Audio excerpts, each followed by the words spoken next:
نہ سلیقہ مجھ میں کلیم کا، کلیم کون؟ حضرت موسیٰ علیہ السلام جو اللہ سے کلام کرتے تھے، نہ کرینہ تجھ میں خلیل کا، یعنی یہ میں اور تو، اس کا نام یہ ہے کہ میں اور آپ، ہم سب مسلمان آپس میں۔ اقبال ایک مسلمان سے مکالمہ کر رہا ہے کہ ہماری حالت کیا ہو گئی ہے یار دنیا میں، نہ سلیقہ مجھ میں کلیم کا، نہ کرینہ تجھ میں خلیل کا، یعنی نہ تجھے ابراہیم علیہ السلام کی کوئی صفت تیرے میں موجود باقی رہ گئی ہے۔ میں ہلاک کے جادو سامری، سامری کون تھا؟ جادوگر تھا جس نے بچڑا بنایا بنی اسرائیل۔ حضرت موسیٰ گئے تو انہوں نے بچڑے کی پرستش پہ لگا دیا، جادوگر تھا، اس نے اس کو جادو پھونکا تو وہ بولنے بھی لگ گیا۔ تو قتیل شیوہ آزری، آزر کون تھے؟ حضرت ابراہیم علیہ السلام کے والد، بت بنانے والے، بت تراش۔ تو کہتا ہے یار ہمارا حال اب یہ ہے کہ نہ مجھ میں موسیٰ کا کوئی سلیقہ باقی ہے، نہ تجھ میں خلیل کا کوئی سلیقہ باقی ہے۔ میں ہلاک کے جادو سامری، سامری آج کے دور کے سامریوں نے ہمیں شکار کر لیا ہے، اور آج کے جو آزر ہیں ان کے طور طریقوں سے ہم مارے گئے ہیں۔ میں نوائے سوختہ در گلو، میرا جو نغمہ ہے وہ میرے گلے کے اندر ہی جل گیا ہے، اب مجھ سے بات ہی نہیں ہوتی۔ تو پریدہ رنگ، تیرا رنگ اڑ گیا ہے، رمیدہ بو، تیری بو اڑ گئی ہے۔ وہ پھول جس کا رنگ نہ رہے، جس کی خوشبو نہ رہے، ہمارا حال تو وہ ہو گیا، ہمارے گلے سے آواز بھی اب نہیں نکلتی۔ فلسطین میں ظلم و ستم جاری ہو تو CNN اور BBC تو ہو سکتا ہے کہ خبر دے دے، عالم عرب سے کوئی خبر نہیں آتی۔ تو یہ کیا ہے؟ یہ میں نوائے سوختہ درگ، ہماری زبان وہ اندر ہی کہیں پھنس گئی ہے، بول بھی نہیں سکتے۔ میں حقائق غم آرزو، میں آرزو جو ہے، جو ایک تمنا ہے، اس کا جو غم ہے، میں اس کی حقائق بن کے رہ گیا ہوں، میں اس کی داستان بن کے رہ گیا ہوں۔ تو حدیث ماتم دل بری، دل بری کا مطلب حسن و خوبی بھی ہو سکتا ہے، یعنی محبوب کا جو غم ہے تو بھی وہ سراپا جو ہے وہ اس کی داستان بنا ہوا ہے، یعنی ہمارے پاس اب رونے دھونے کے علاوہ باقی کچھ بھی نہیں بچا۔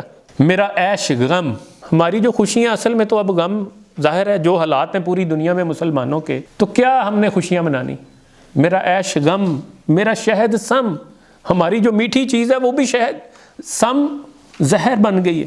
میرا عیش غم، میرا شہد سم، میری بود ہم نفس عدم، میری بود کا مطلب میرا وجود، میرا ہونا، ہم نفس عدم، عدم فنا، فنا کا ہم نفس ہو گیا ہے، ہم سفر ہو گیا ہے، اس کا ساتھی بن گیا، یعنی ختم ہونے کے در پہ ہے۔ ہم سب مسلمان جو ہے، امت مسلمہ جو ہے، تیرا دل حرم، کہنے کو تو مسلمان ہے لیکن گروے عجم، رہن رکھا ہوا ہے عجم کے پاس ہے، یعنی غیر جو مسلم ہیں ان کے طور طریقے جو ہیں وہ تم نے ایسے اپنا لیے ہیں کہ اب تیرا دل حرم گروے عجم، تیرا دین خریدا ہے کافری، تیرا دین تو کافروں نے خریدا ہوا ہے، وہ جو چاہیں اس میں جو ہے وہ رنگ بھرتے رہیں۔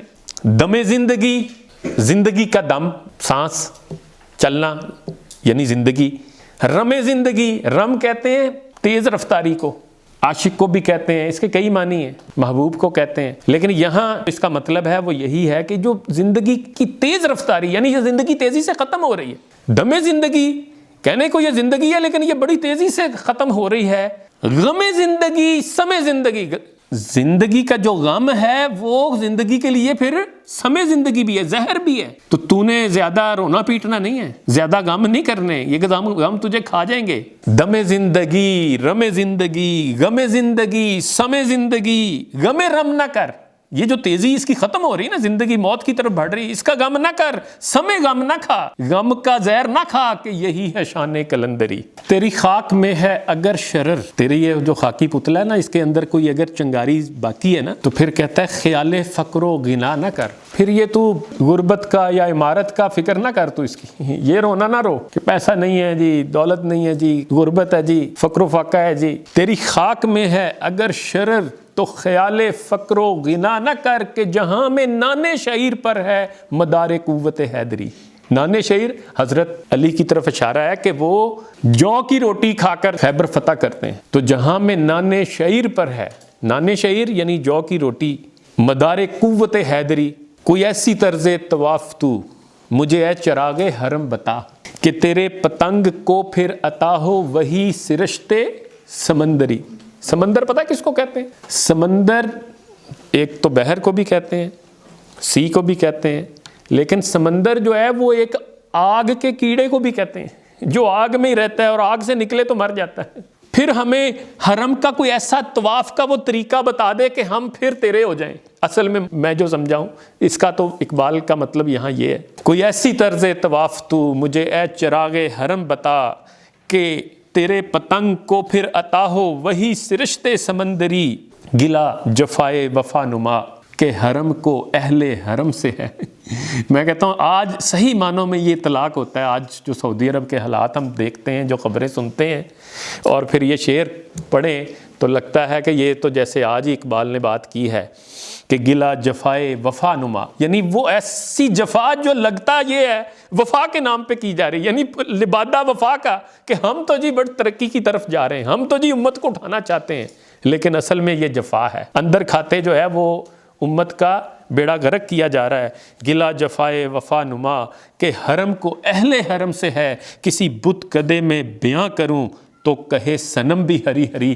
یہ جو حالات ہیں آج مسلمانوں کے، جو ہمارے اپنے حکمران، ہمارا اپنا حکمران طبقہ، ہماری اشرافیہ، ہمارے لیڈر جو ہیں وہ اس امت کے ساتھ جو کر رہے ہیں، یہ میں اگر کسی بت خانے میں جا کے بیان کروں تو بت بھی چیخ اٹھیں گے، توبہ توبہ توبہ توبہ توبہ۔